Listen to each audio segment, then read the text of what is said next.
BNP chairperson ও সাবেক প্রধানমন্ত্রী খালেদা জিয়ার মৃত্যুতে গভীর শোক প্রকাশ করে বিএনপির ভারপ্রাপ্ত চেয়ারম্যান তারেক রহমানকে চিঠি পাঠিয়েছেন ভারতের প্রধানমন্ত্রী নরেন্দ্র মোদি।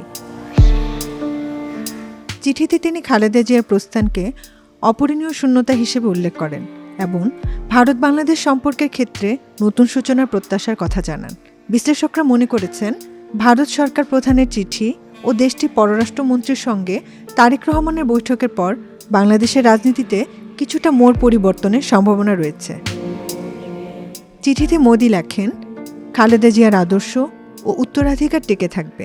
তিনি আশা প্রকাশ করেন, তারেক রহমানের দক্ষ নেতৃত্বে বিএনপি সেই আদর্শ এগিয়ে নেবে এবং দুই দেশের গভীর ও ঐতিহাসিক অংশীদারিত্ব আরও সমৃদ্ধ হবে।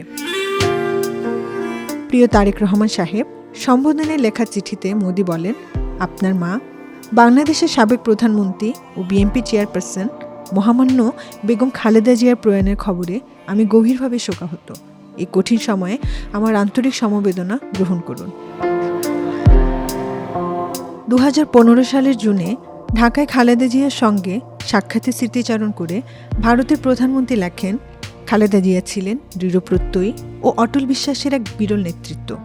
বাংলাদেশের প্রথম নারী প্রধানমন্ত্রী হিসেবে তিনি দেশের উন্নয়নে যেমন গুরুত্বপূর্ণ ভূমিকা রেখেছেন, তেমনি ভারত বাংলাদেশ সম্পর্ক জোরদার করতেও তার অবদান উল্লেখযোগ্য। চিঠির শেষে মোদি তারেক রহমান ও তার পরিবারের প্রতি সমবেদনা জানিয়ে বলেন, এই শোকের সময়ে সৃষ্টিকর্তা যেন তাদের ধৈর্য ও শক্তি দান করেন। উল্লেখ্য, গত 30 ডিসেম্বর ভোরে চিকিৎসাধীন অবস্থায় খালেদা জিয়া মৃত্যুবরণ করেন।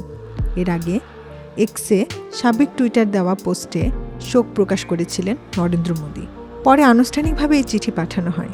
এছাড়া ভারতের পররাষ্ট্রমন্ত্রী এস জয়শঙ্কর ঢাকায় এসে খালেদা জিয়ার প্রতি শ্রদ্ধা জানান এবং ভারত সরকারের শোকবার্তা তারেক রহমানের কাছে হস্তান্তর করেন।